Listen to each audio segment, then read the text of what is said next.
Now, a new report shows that 1 in 8 prisoners in England and Wales is foreign-born, which is the highest level since 2013. There are now 10,722 foreign inmates in our prisons, including 1,731 who have been jailed for sex offences.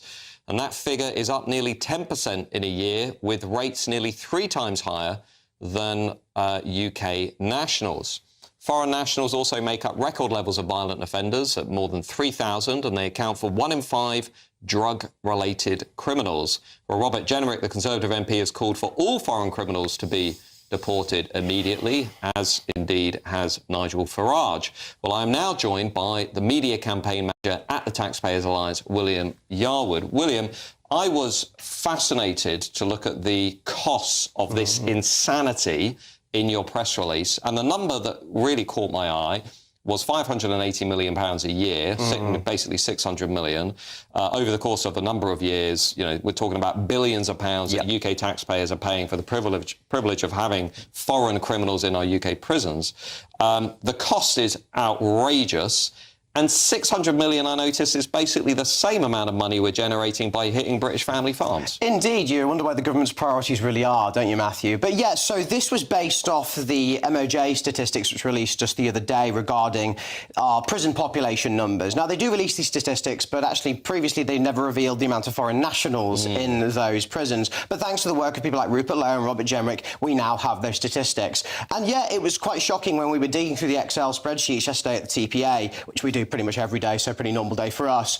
We found that that was almost 13% of the overall population of prisons is now foreign nationals. Albanians being on the top, then Romanians. Albanians. I thought Albania's Prime Minister Edi Rama, he was having a pop at Nigel Farage on social media not that long ago, saying, well, there is no problem with Albanians in terms of their propensity for criminality. Well, I'm afraid the statistics have proven him wrong, haven't they, Matthew? And we at the TP obviously care about the cost of all this to the British taxpayer. And we found out because the estimated cost of a prisoner is about £54,000 a year. That's not a small amount of change. That's more than most people earn in an average year. So just to be clear, for every foreign criminal in a UK prison, we, the British people, are paying £54,000 for every year they are in UK prison. Yeah, per prisoner, indeed. And so we did our overall numbers, and we found out that overall, per year, British taxpayers are paying £600 million a year to keep foreign nationals in prisons. And actually, the clear solution is they shouldn't be here in the first place if they've committed a crime. They've lost the right to be in this country, and frankly, they should be deported back to their countries of origin. Indeed. Well, let me bring in the panel, commissioning editor at The Spectator, Lara Brown, and Lambeth councillor and member of Momentum's National Committee, Martin Abrams. Martin, £600 million a year,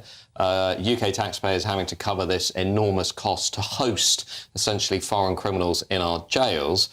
3 words, I would suggest: deport, deport, deport.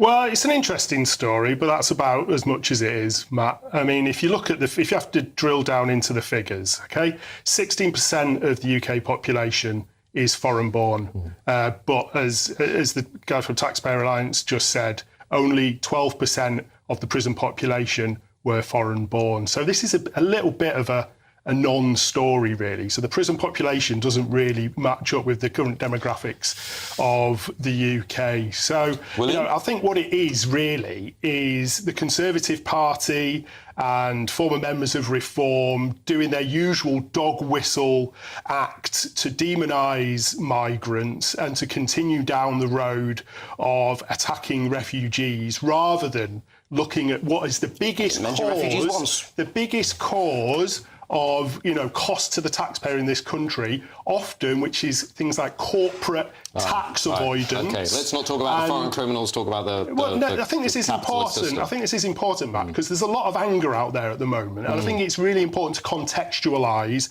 why people are angry. Our public services are absolutely crumbling. Why is that? People are struggling to put food on the table. Well, that's because of 45 years of neoliberalism, 15 years of Conservative record levels of population Party austerity that has completely decimated our public services. Okay. And, you know... So you think it's acceptable that people out there should be paying £600 million a year to host foreign criminals?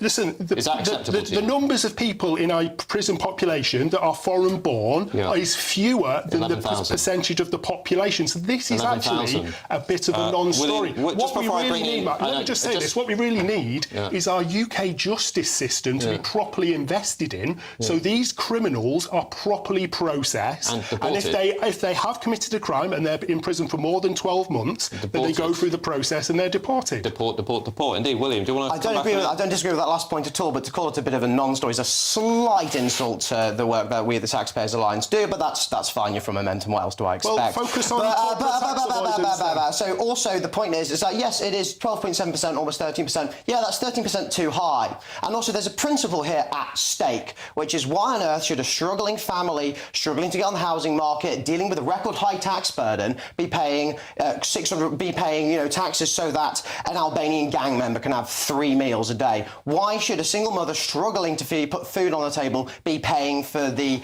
bed and board in prison of a Pakistani rapist? There's a principle here at stake, which I think people like yourself, I'm afraid, do miss entirely because you want to turn it to another way, which is, this is just demonisation. No, these are MOJ statistics. We didn't make this up, and we haven't made up the stats either.